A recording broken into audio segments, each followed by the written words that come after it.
morning and welcome to the 2016 HRO Today Forum EMEA. We wake up this morning to a different world than I think we went to sleep in.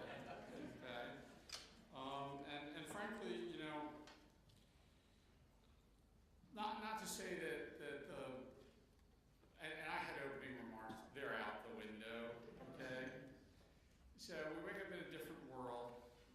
Now, a lot of what has been going on over here, since we're in the United Kingdom, and I know not all of you are, citizens of the United Kingdom, but you've talked a lot about Brexit this and Brexit that, and what's the effect of Brexit? And there will be effects of Brexit in terms of mobility and in terms of relocation issues, in terms of recruitment. And Brexit, for those of you who aren't really quite tuned in, which would be shocking, is that the United Kingdom has left the European Union. Well, the United States just left planet Earth. Well, we have a name for it. We just trademarked it here. We have committed Trexit. We've gone off-world, okay, out of this world. I have 31 messages on my phone this morning from non-U.S. citizens with everything ranging from simply the acronym WTF to what the hell. Oddly enough, out of 31, 29 of them contain some form of profanity, and that is a new record. So, but I believe the world will persevere in the face of weirdness. Okay, and as I just said to a member of mine, I was saying to some of the folks back at the cellar table, that my greatest disappointment this year is that I did not get the gig hosting the Daily Show during this election year, because that would have been way too cool. But it's obviously weird. But we're going to be talking about the effects of this. And oddly enough, at the CHRO breakfast this morning, I actually said, does this change the state of acceptable discourse? When your children can watch TV, or your employees can watch TV, and see a different kind of rhetoric that perhaps we would have been uncomfortable with before. Does that become more or less acceptable? Or does the world say, we're going to reject this with both hands and go back to what I think is a more civil way of communication? I think that's going to fall on HR to actually navigate that inside our walls. Okay, and this has been, in the U.S. a bitter campaign, but it will affect the entire world. So, be that as it may, we're going to move on. I want to thank all of our sponsors from this event, particularly our VIP and gold sponsors, Agile One, Alexander Man Solutions, Cielo, Korn Ferry Future Step, who are hosting tonight's party at the Castle. We've rented a castle. We expect you to show up. You guys, we got the damn castle. The least you could do is actually come to the party there, okay? All right. And also, so Korn Ferry Future Step, don't forget this evening, and we'll have more about that. Lumes, Pontoon, and Rito Recognition Systems.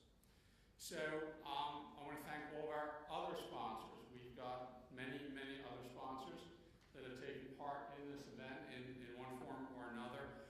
Without their support, we could not do what we do to help, broadcast and really go through the processes of getting the dialogue, helping build the networks, helping to generate the best practice sharing. It is really the core of what makes HR as important as it is in the world today.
All right, we have a great event for you. We're going to have a number of debates. We're going to talk about, the effects of Brexit here in the EU, and many of you have global responsibilities. So there are a lot of things that are changing, obviously, not the least of which is the stock market futures, which are down all over the world right now. So that's another interesting story that I think will come up on stage. But we have great debates. We have fabulous talent acquisition leadership panel. We have, hosted by Arnie Christian von der Tom. What was that company name again? Tom. And we also have a panel of HRDs, including many of the finalists from last night. We're going to have some interesting debates, but we're also going to have a lot of networking, and then we're going to have the party this evening. Also tomorrow, the very popular iTalent competition. Remember, the theme of this conference is the intersection now, the merging of talent and technology. None of us could do our jobs without the technology that enables HR. All right? And HR has become the strategic point of the stick in many companies. Before your CEO can launch an initiative, the CHRO